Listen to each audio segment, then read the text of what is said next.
Hello and welcome. आज काफ़ी time के बाद मैं वीडियो रिकॉर्ड कर रहा हूँ। काफ़ी टाइम नहीं मिला, उसकी वजह से मैं आज वीडियो रिकॉर्ड कर रहा हूँ। तो इस वीडियो रिकॉर्ड करने का मसला ये है कि एक इम्पॉर्टेंट नोटिफिकेशन आया है एसएसबी की तरफ से थोड़े दिन पहले। जैसे ये आया था हमारा 16 को, इस साल का मतलब 2024 का जो फर्स्ट नोटिफिकेशन ये वाला है, ठीक है। और सबसे अच्छी खबर जो है ये है, हमारे जो जितने पुलिस के एस्पिरेंट हैं कांस्टेबल्स के लिए लगभग 4000 के लगभग पोस्ट है। और इन पोस्ट में ये मसला कि 4000 के लगभग पोस्ट आई है। इसमें काफ़ी अच्छी वैकेंसी है और सब के लिए जो इसकी ऑनलाइन सबमिशन की फॉर्म करना है वो आपको 30 से स्टार्ट कर देना है, ठीक है। मतलब 2-3 दिन के बाद ये स्टार्ट हो जाएगा, ठीक है। और 29/8/2024 तक आप इसको अप्लाई कर सकते हो, ठीक है। और कौन कौन सी पोस्ट है, क्या लेवल है, वो अभी मैं आपको कैटेगरी वाइज बताएंगे, ठीक है। देखो बता रहा हूँ आपको, ये वाला डोमिसाइल। देखो जो एस्पिरेंट है ओपन के, उनको मिनिमम 18 और मैक्सिमम 28 होनी चाहिए। ऐसे एससी के लिए दी है ST1, ST2, RBA, ALC, OBC। सिर्फ यहाँ पे जो इन सर्विस है ना, इन सर्विस जो ऑलरेडी पुलिस में है उनको मिनिमम 18 और मैक्सिमम 30 साल, उनको 2 साल की रिलैक्सेशन मिली है।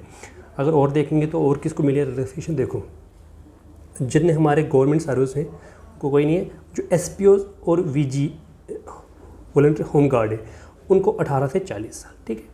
अब ओबियसली जो बात ये वाले हैं और ये वाले कैटेगरी के लोग हैं, इनको मतलब जो फिजिकल उनमें उसमें भी आपको थोड़ी सी रिलैक्सेशन मिलने वाली है, ठीक है। मैं आपको अभी पूरा नोटिफिकेशन दिखाऊंगा। देखो ये आप क्वालिफिकेशन का आ गया और रिजर्वेशन क्या क्या है। और एक चीज़ और, इसमें जो 15% रिजर्वेशन है वो वुमेन के लिए भी रखी गई है कि 15% जो है इसमें वुमेन के लिए रिजर्वेशन रखी गई है, ठीक है। 15% उनके लिए भी है और 4% ये आगे हमारे होम गार्ड के लिए भी है, ठीक है। और SPOs के लिए भी इसमें 15% की रिजर्वेशन है, ठीक है। अगर और देखेंगे और इसमें नोटिफिकेशन में क्या है, अच्छा जो एप्लीकेशन फ़ीस है, अगर फ़ी की बात करें तो 700 है जनरल के लिए और 600 है जितनी भी आपके पास कैटेगरी वाली है। कैटेगरी के इसको आपको करना है 600, ठीक है। और इसमें डेट ये भरना है, रिटन एग्जामिनेशन होगा, ठीक है। जो भी रिटन एग्जामिनेशन होगा चाहे 100 मार्क्स का हो या 120 का हो, आपको उसमें से एग्ज़ाम करना है, ठीक है। और इसमें एक और चीज़ है, अगर आपके पास NCC किसी ने किया हुआ है, NCC अगर किसी ने किया हुआ है तो 5% आपको मार्क्स मिलेंगे अगर आपके पास C सर्टिफिकेट है, और 3% आपको मार्क्स मिलेंगे अगर आपके पास सर्टिफिकेट B है, और 2% मार्क्स तब मिलेंगे आपके पास अगर A सर्टिफिकेट है। देखो इसमें यह है, अगर आपके मान लो 100 मार्क्स का एग्ज़ाम होता है फॉर एग्जाम्पल, तो 100 का 5% आ गया 5 मार्क्स उसको मिलेंगे जिसके पास C सर्टिफिकेट होगा, और 3 नंबर उसको मिलेंगे जिसके पास B है, और 2 नंबर उसको मिलेंगे जिसका A सर्टिफिकेट होगा, ठीक है। इसमें ये वाला सिंपल सा फंडा, इसमें ज़्यादा कुछ नहीं है। देखो अच्छा, जो फिजिकल स्टैंडर्ड टेस्ट है इसके लिए ये क्या है, फॉर मेल के लिए आपको हाइट इतनी होना ज़रूरी है, चेस्ट आपकी इतनी होनी चाहिए और गिर्थ आपकी इतनी होनी चाहिए, ठीक है।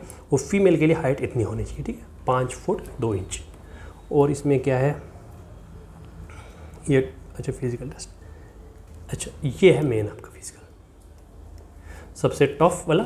और ये वाला है जो मेल कैंडिडेट है उनके लिए क्या करना है, आपको 600 मीटर रेस होती है, इसमें आपको 6.5 मिनट दिए जाएंगे और पुशअप आपको 20 निकालने। ये है फॉर मेल, ठीक है।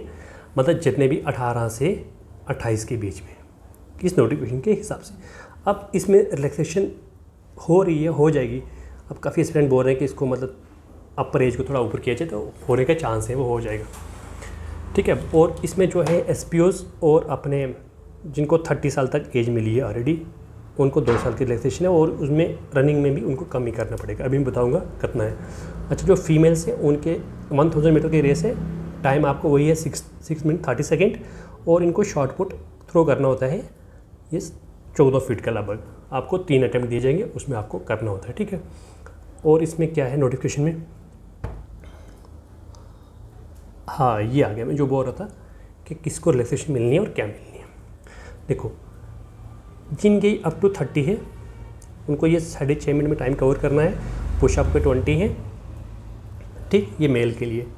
और जिनकी 30 से 40 है, अब ये 30 से 40 कौन है, ये मोस्टली आपके SPOs वाले होंगे या फिर जो इन सर्विस कैंडिडेट है उनके लिए। इन सर्विस के लिए 30 है, जो SPOs है मैक्सिमम 30 से 40, ठीक है, उनके लिए ये आपको 7.5 मिनट मिलेंगे। और जो भी इन सर्विस कैंडिडेट 30 से ऊपर है उसको भी 7.5 मिनट मिलेंगे। आपको 600 मीटर करने के लिए आपको इतने टाइम मिलेगा, ठीक है। और उनको जो पुशअप है वो भी रिलैक्सेशन मिल रही है, 4 पुशअप उनको कम करने हैं, ठीक है। अगर कोई अबव 40 है, इसमें मोस्टली एक्सर्समैन होते हैं हमारे, उनको टाइम मिलेगा 8.5 मिनट मिल रहा है, उनको पुशअप सिर्फ 12 ही निकालने हैं। और इस तरह ये फीमेल्स के लिए दिया हुआ है, ठीक है, सेम प्रोसीजर। अच्छा, और इसमें क्या चीज़ है, 1 मिनट वेट मैं पोस्ट बता देता हूँ क्या क्या पोस्ट है।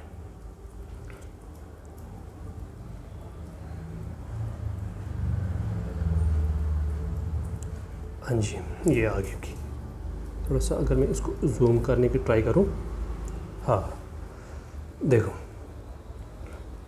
एक तो ये होम गार्ड की पोस्ट है, होम डिपार्टमेंट की, ठीक है, और लेवल 2 की पोस्ट है, ठीक है। मतलब आपकी सैलरी मान लो जितनी बेसिक 19,900 है, मान लो 40,000 के लगभग आपको ग्रास सैलरी मिलेगी, ठीक है। यूटी कैडर की पोस्ट है, ओपन में ये है, ये वाली ST1 ST2, OBC में RBA ALC और टोटो इसमें ही है, ठीक है। इस तरह से डायरेक्टर जनरल ऑफ पुलिस इसमें भी सेम है, SDRF में टोटो ये पोस्ट है, ठीक है। होम ये भी आ गई होम डिपार्टमेंट में, लेवल 2 कांस्टेबल टेलीकॉम में है, 201 जनरल में आ गई, SC फर्स्ट में, ST1 में इतनी, ST2 में इतनी, और ये आ गई, ठीक है। इस तरह से कुल मिला के जो ब्रेकअप है ना टोटल पोस्ट, अगर एग्रीगेट किया जाए तो 4002 पोस्ट बनती है कुल मिला के, ये वाली। अगर इसमें देखें ओपन मेरिट की तो ये पोस्ट है आपके पास, ठीक है।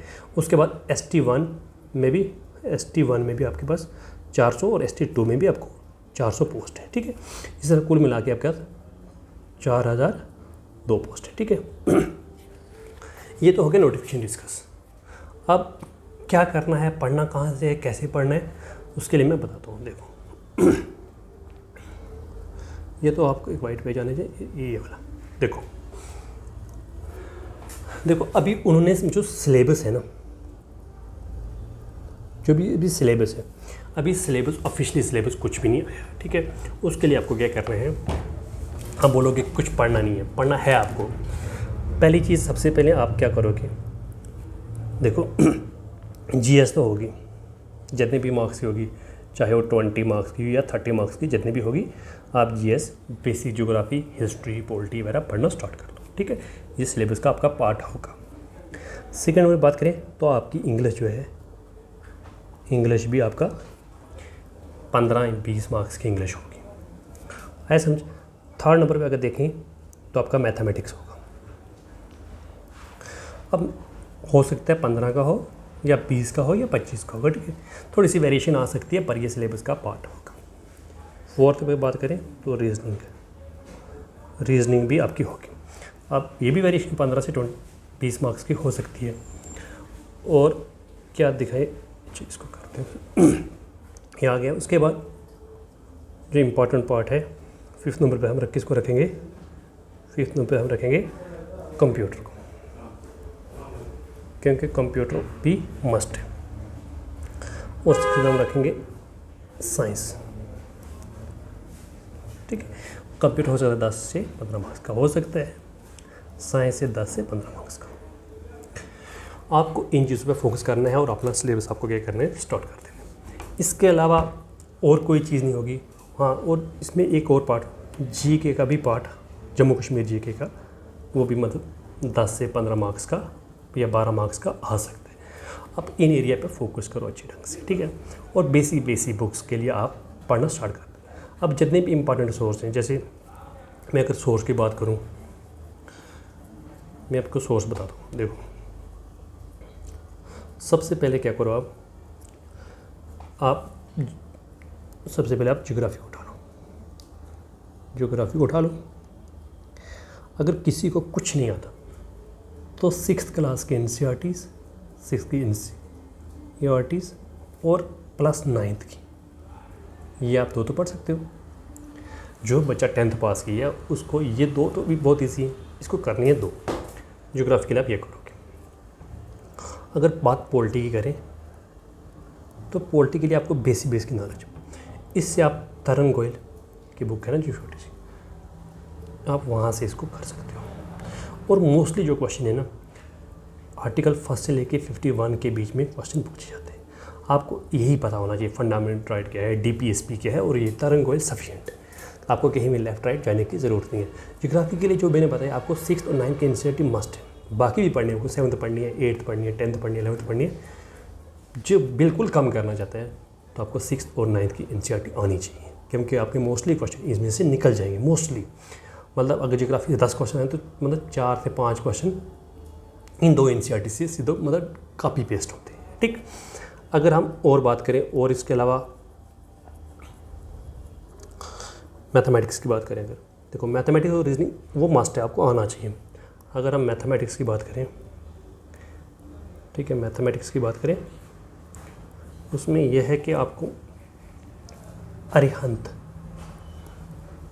पब्लिकेशन की बुक आती है रेड कलर की, वो ले लो। ठीक है, और वहाँ से 10-15 मार्क्स आपके बन सकते हैं अगर आप उसी बुक को अच्छे ढंग से करोगे तो आपका हो जाएगी। उसके बाद रीजनिंग की बात करें, रीजनिंग के लिए भी आपको अरिहंत की बुक आती है रेड कलर की, आपको वो करनी है, अरिहंत की बुक आती है। ठीक है, और उसको क्या सफिशिएंट क्या करनी है, आपको प्रैक्टिस करनी है।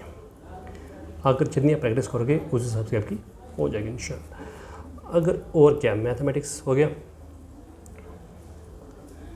अच्छा, इंग्लिश के लिए मैं बता रहा हूँ आपको क्या करना है।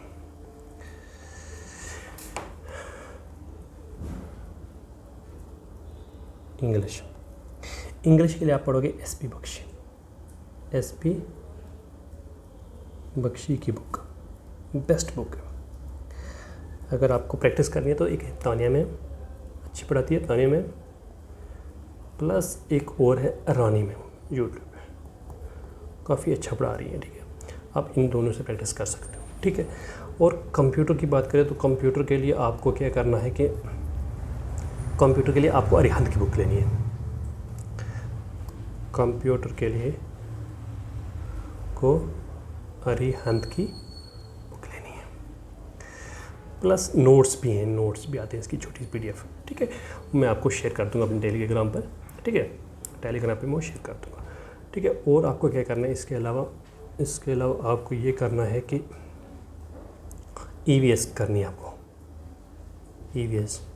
ठीक है, EVS के लिए मैं आपको एक PDF शेयर कर दूंगा, आपको सिर्फ वो करनी है तो हो जाएगा इंशाल्लाह। ठीक है, अब जो मैंने जो आपको सोर्स बताए, अब हम ट्राई कर रहे हैं कि आपको हम रीजनिंग, मैथमेटिक्स और GS की मतलब क्लासें 2 या 4 दिन के बाद हम स्टार्ट कर देंगे। ठीक है, और काफ़ी अच्छे लेवल की पढ़ाएंगे। ठीक है, अगर आप हमारे चैनल को पढ़ोगे कंटिन्यू तो आपकी सिलेक्शन ज़रूर होगी। ठीक है, और हम अपना मॉक टेस्ट वगैरह बनाएंगे अच्छे से, मतलब आपको ज़्यादा एफर्ट डालने की ज़रूरत नहीं है, हम पढ़ाएंगे और अच्छे से हो जाएगा। ठीक है, अब जितना भी पढ़ाया आप पहले तो फॉर्म अप्लाई करो, और जो चीज़ें मैंने बेसिक पढ़ाई बताया आपको, आप उन पे ट्राई काम करो। ठीक है, उनको पढ़ना स्टार्ट कर दो।